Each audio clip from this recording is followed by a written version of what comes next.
Rasul telah memasuki Masjidil Haram dan beliau memulainya dengan bertawaf sebelum sholat. Beliau melakukan tawaf 7 putaran dengan mengendarai untanya dan para sahabat mengikuti. Kalau begitu, ayo kita bergabung dengan mereka.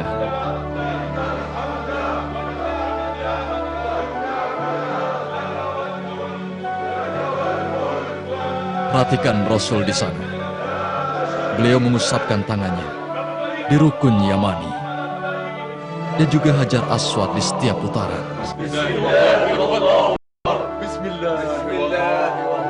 Dan dengarkan mereka mengikuti apa yang beliau ucapkan sebagai ungkapan rasa percaya apa yang beliau katakan dan rasa keimanan kepada Allah.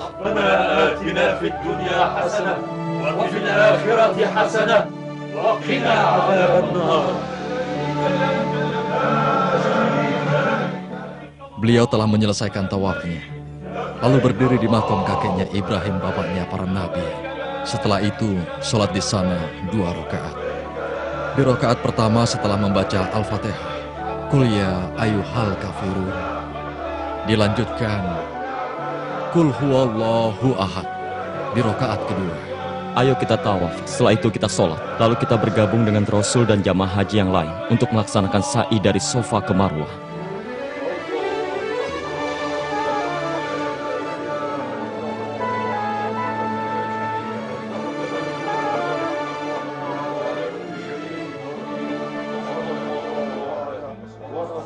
Jelaskan kepadaku, Bu, mengapa Rasul berlari-lari dan berlari dari Bukit Sofa ke Bukit Marwah, lalu kita mengikutinya? Ampuni dan kasihanilah aku ya Allah. Engkaulah yang maha perkasa dan termulia. Ya Tuhanku, ampunilah dan kasihanilah diriku. Melakukan ritual sa'i dari Bukit Sofa ke Marwah untuk mengenang berlari kecilnya Hajar, istri dari Nabi Ibrahim alaihissalam, ketika beliau mencari air untuk bayinya yang bernama Ismail. Oh begitu, sekarang aku mengerti. Aku pernah mendengar seluruh kisah itu.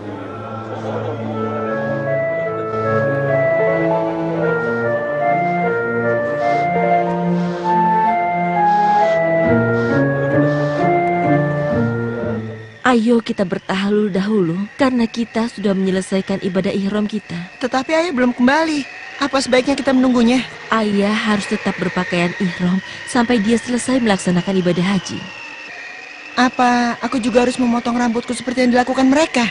Iya, dan setelah itu kamu bisa berganti pakaian. Semoga Allah menerima umroh kalian. Dan bagi siapa yang hendak berhaji bersama Rasul, hendaknya dia bersiap-siap esok untuk menuju Mina untuk menyelesaikan ibadah hari Tarwiyah bersama Nabi Muhammad SAW melewati padang Arafah. Kita berwukuf di sana pada tanggal 9 Zulhijjah hingga terbenamnya matahari. Dan wukuf ini adalah rukun haji yang paling penting karena haji adalah wukuf di Arafah. Setelah matahari terbenam, Nabi Muhammad SAW singgah di Musdalifah, bermalam di sana dan sholat subuh di sana. Kemudian berangkat ke Mina dan di sana kita melontar jumroh.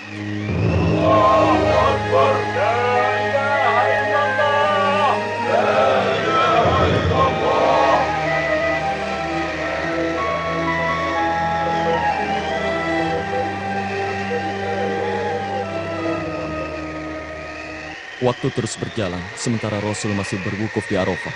Beliau menghadap ke kiblat dan berdoa kepada Tuhannya, tidak bercakap-cakap dengan yang lain.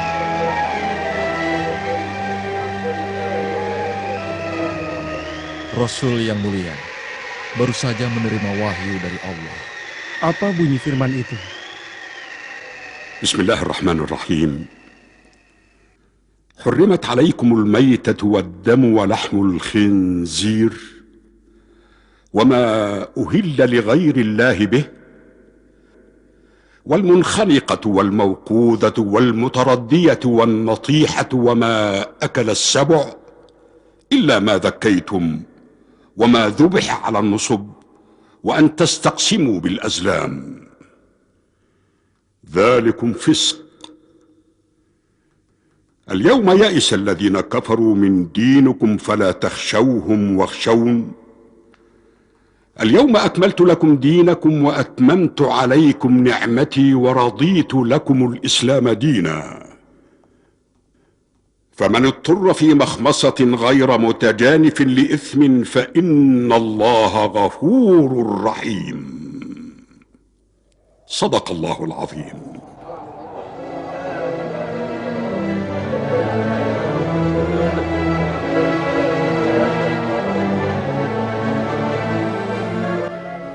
Lihat ya, Ya, Rasul sedang turun dari untanya Qaswah dan Rasul sedang memanjat bukit itu. itu memang benar anakku. Sesungguhnya beliau hendak menyampaikan khutbahnya kepada kaum muslimin. Ayo kita ke sana.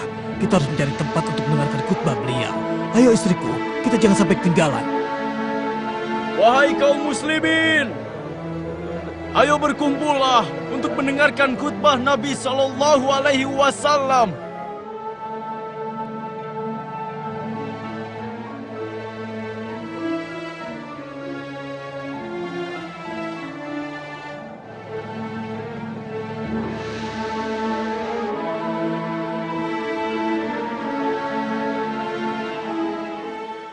Berdirilah nak, Nabi akan memulai khutbahnya. Dan berdirilah dengan tenang dan beradab. Dengarkan baik-baik ucapan beliau. Sepertinya kita terlalu jauh dari beliau. Aku tidak yakin bisa mendengarkannya. Jangan cemas anakku, nanti akan ada orang yang berdiri di dekat beliau dan mengulangi apa yang beliau ucapkan dengan teriakannya agar semuanya bisa mendengar. Lagi pula lembah ini menghasilkan gema kan, Bu? Nabi memuja dan memuji Allah. Kemudian beliau bersabda, "Wahai manusia, dengarkanlah ucapanku. Karena aku tidak mengetahui apakah diriku dapat bertemu kalian setelah tahun ini dan di tempat seperti ini. Wahai manusia, sesungguhnya darah dan harta kalian adalah haram untuk ditumpahkan hingga kalian berjumpa dengan Tuhan kalian, sebagaimana haramnya hari ini dan bulan ini." Nabi setelah memuja dan memuji Allah, kemudian beliau bersabda, "Kalian akan berjumpa Tuhan kalian, maka dia akan menanyakan amal perbuatan kalian. Dan telah kusampaikan, barang siapa yang dititipkan amanah, hendaknya ia menyampaikan amanahnya itu." Nabi setelah memuja dan memuji Allah, kemudian beliau bersabda, "Berpegang eratlah kalian pada ucapanku, karena aku telah menyampaikannya. Dan kutinggalkan kepada kalian sesuatu yang jika kalian berpegang kepadanya, kalian tidak akan sesat selamanya, yaitu kitabullah dan sunnah Rasulnya." Dan Rasulullah bertanya, "Tahukah kalian hari apakah hari ini?" "Hari Akbar." Rasulullah bersabda, "Allah mengharamkan darah kalian dan juga harta kalian hingga kalian berjumpa Tuhan kalian seperti haramnya hari ini."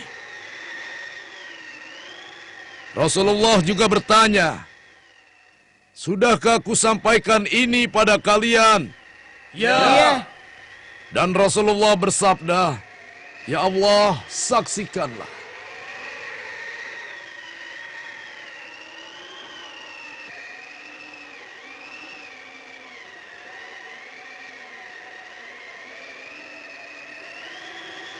Ibu, Ayah, betapa besar pengaruh khutbah Rasul pada kalian ya. As-Siddiq menangis dan mengatakan bahwa dirinya merasakan risalah Nabi sudah selesai dan hari-harinya semakin dekat. Demi Allah, inilah hujatul Islam yang mana Allah sempurnakan saat itu agamanya.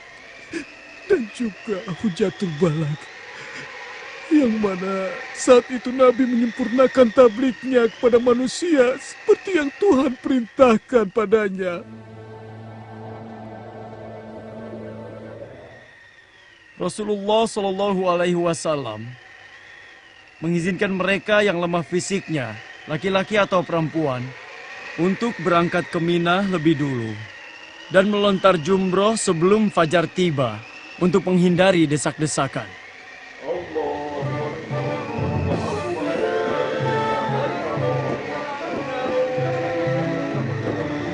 Allahu Akbar, Allahu Akbar, La ilaha illallah.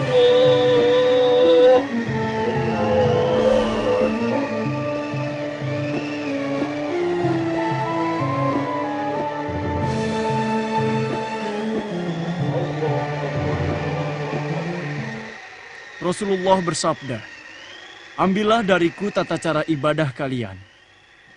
Kalian akan berangkat ke Mina, lalu kalian melontar jumroh Aqobah dengan 7 batu kecil.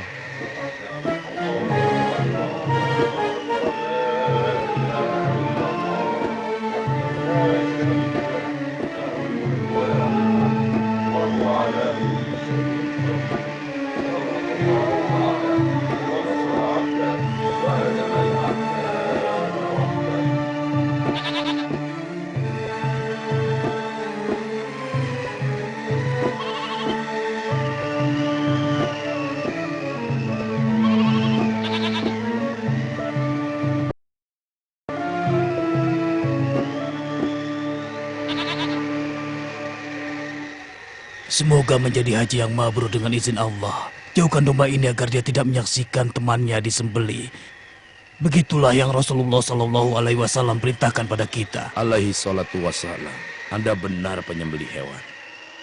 Memang demikianlah cara Rasulullah mengorbankan hewannya, yang terdiri dari 100 ekor unta, menyembelih 63 unta, sebagai ganti 63 tahun kehidupan beliau. Dan Ali bin Abi Thalib menyembelih sisanya. Sekarang ambillah upah Anda sebagaimana Rasulullah ajarkan. Dan bila dengan ini diriku menafkahi Anda, maka kuniatkan karena Allah. Rasul memerintahkan pada kalian semua untuk berangkat ke Baitullah dan melakukan tawaf ifadah, lalu kembali ke Mina. Setelah itu menginap 2 atau 3 malam dan melontar 3 tempat jumroh.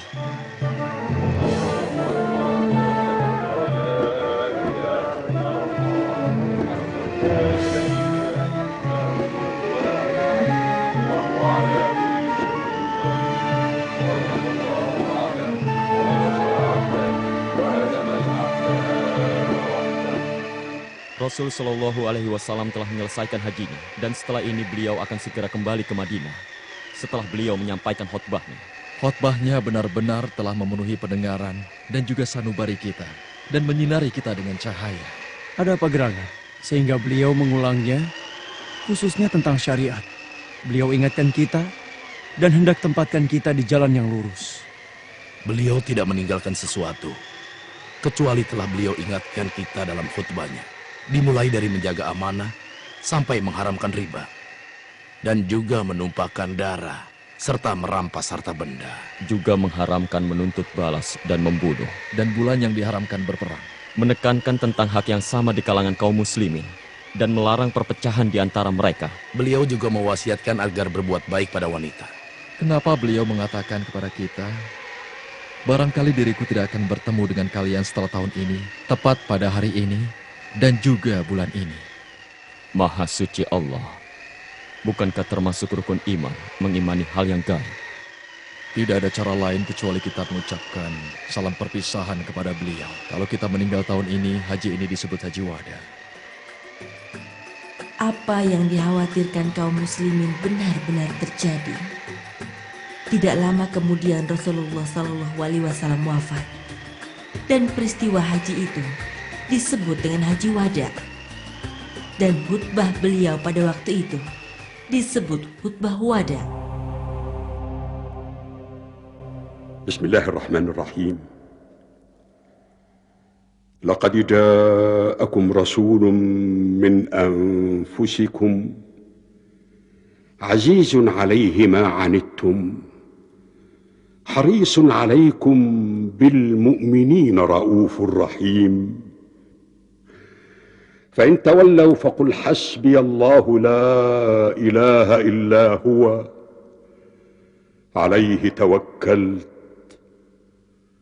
وهو رب العرش العظيم. صدق الله العظيم.